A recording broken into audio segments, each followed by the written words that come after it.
बिस्मिल्लाहिर्रहमानिर्रहीम। अब जो टॉपिक डिस्कस करना है वो है हमारे पास सिग्निफिकेंस ऑफ माइटोसिस। सिग्निफिकेंस का मतलब होता है कि आपके पास माइटोसिस की क्या अहमियत है, माइटोसिस कहाँ कहाँ पे अप्लाई हो रही है।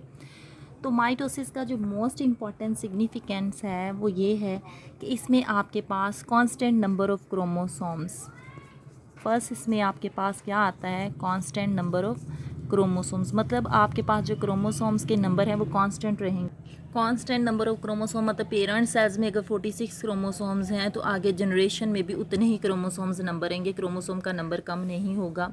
सेकंड आपके पास है conservation of genotypes.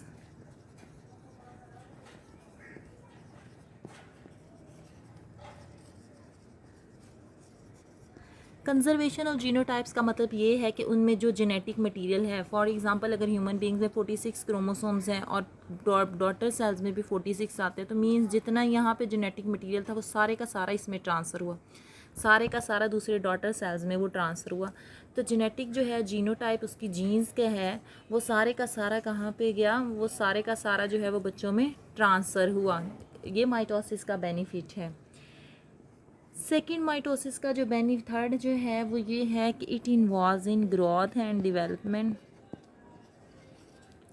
Growth and development के प्रोसेस में इन्वॉल्व होती हैं आपकी बॉडी के जितने पार्ट्स की ग्रोथ हो रही है, डेवलपमेंट हो रही है, उसमें माइटोसिस इन्वॉल्व है। जैसे आप उसमें अपना नेल्स बोल सकते हैं, अपने बालों का स्ट्रक्चर्स बोल सकते हैं, अपनी ग्रोथ है। अच्छा, ग्रोथ एंड डेवलपमेंट में वो ये कह रहा है कि आपके जितने भी सोमेटिक सेल्स हैं, आपके बॉडी के पार्ट्स हैं, उनकी ये ग्रोथ करवा रहा है, उसे आप कहेंगे growth and developments. Body cells को जो है वो ग्रो अप करवाएगा। 4 इसका जो बेनिफिट है वो है हीलिंग ऑफ वाउंड्स। अगर आपकी बॉडी पे कोई चोट आ जाती है, कोई ज़ख्म आ जाता है, कोई कट का निशान है, तो क्या होता है जैसे कोई चोट लग गई है तो उसको ये कवर करेगा किस तरह से कि वहाँ पे माइटोसिस होगी, सेल की डिवीजन्स होगी, सेल डिवाइड होने के बाद उस जगह को कवर अप कर लेते हैं। मतलब आपकी बॉडी में कोई भी ज़ख्म आता है, कोई भी वाउंड होता है, तो वहाँ पे जो दोबारा उसको कवर करता है, वहाँ पे आप देखते हो कि सेल्स का मास सा बन जाता है। सही है। अब वो जो कैलस सा मास बन जाता है, जो मास बाउंड पे बन जाता है, उसको भी ये जो है वो माइटोसिस ही कवर कर रहा होता है।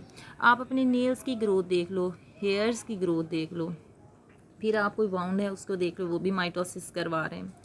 वेजिटेटिव प्रोपेगेशन में आपके पास आता है, वेजिटेटिव प्रोपेगेशन का प्रोसेस जो है वो हम बेसिकली डिस्कस करते हैं इन प्लांट्स में। प्लांट्स में वेजिटेटिव प्रोपेगेशन ये होती है, वेजिटेटिव प्रोपेगेशंस के ज़रिए प्लांट्स में जो है आप उसके पौधों को जो है वो उसकी नस्ल को बढ़ाते हैं या दूसरे प्लांट्स हम पैदा करते हैं। उसमें आप कटिंग, ग्राफ्टिंग, कटिंग कर लेते हैं, ग्राफ्टिंग करते हैं। सही है। जैसे आप उसमें कलमकारी उतारना, ये गुलाब के पौधों को एक शाख को उतार के दूसरी शाख के साथ जोड़ना, ये है आपके पास वेजिटेटिव प्रोपेगेशन का प्रोसेस। तो वेजिटेटिव प्रोपेगेशन का अमल है जिसमें कटिंग, ग्राफ्टिंग या प्योंदकारी आप करते हैं, कलमकारी करते हैं, दाब लगाना, ये आप प्लांट्स में पढ़ते हैं। प्लांट्स में रिप्रोडक्शन के तरीके हैं जो हम ए सेक्सुअल रिप्रोडक्शन करवाते हैं, वो भी हमारे पास वेजिटेटिव प्रोपेगेशन आती है माइटोसिस में, क्योंकि माइटोसिस ए सेक्सुअल रिप्रोडक्शन में इन्वॉल्व होती है।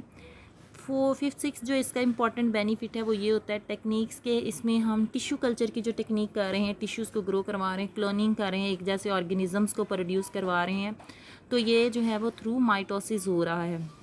मतलब माइटोसिस जो है ऐसा फिनोमिना है जिसमें आप नस्ल से नस्ल दर नस्ल जो है वो करेक्टरिस्टिक्स को आप जो है वो उससे कंट्रोल कर सकते हैं, नस्ल दर नस्ल करेक्टरिस्टिक्स को आप संभाल सकते हैं। जैसे आपके पास जो है, जैसे क्लोनिंग करवाई गई थी जिसमें आपके पास जो थी एक बेड़ की करवाई गई थी, डोली बेड़ थी, उसकी टिश्यू कल्चर्स के ज़रिए की गई थी, क्लोनिंग करवाई गई उसकी। तो इस तरह से आप किसी भी ऑर्गेनिजम्स की तरह का सेम ऑर्गेनिजम्स प्रोड्यूस करवा सकते हैं जिसमें सिमिलर करेक्टरिस्टिक्स हों। वो हमारे पास किस थ्रू प्रोसेस के मुमकिन है, वो आपके पास माइटोसिस के ज़रिए प्रोसेस है। और माइटोसिस का प्रोसेस जो है हम ए सेक्सुअल रिप्रोडक्शन में यूटिलाइज़ करते हैं। इसमें जो है अच्छी नस्ल के घोड़े बनाने के लिए, पैदा करने के लिए हम क्लोन करवाते हैं, या ऐसी गाय भैंस जो दूध ज़्यादा देती हों, या ऐसी मुर्गियाँ आप चिकन बोल लें जो अंडे ज़्यादा देती हों या जिनमें गोश्त की प्रोडक्शन ज़्यादा, उन सारे प्रोसेसेस में हम माइटोसिस को इस्तेमाल करते हैं। तो ये थे आपके पास significance of mitosis and importance of mitosis.